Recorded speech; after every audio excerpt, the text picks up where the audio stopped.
হতাশাগ্রস্ত হয়ে বান্দা যখন কাঁদতে থাকে আর ডাকতে থাকে, ইয়া আল্লাহ, ইয়া রহমান, ইয়া রহিম, ইয়া হাইয়ু, ইয়া কাইয়ুম।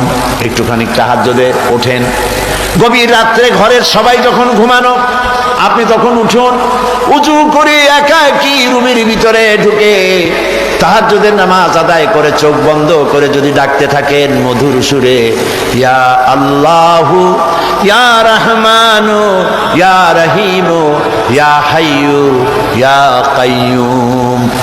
আল্লামা ইকবাল বলেছেন, দিল সে जो बात निकलती है असर रखती है पर नहीं मगर ताकते परवाज रखती है। দিল থেকে যে কথা উচ্চারিত হয়, মুখের কথা আর মনের কথা ভিন্ন রকম।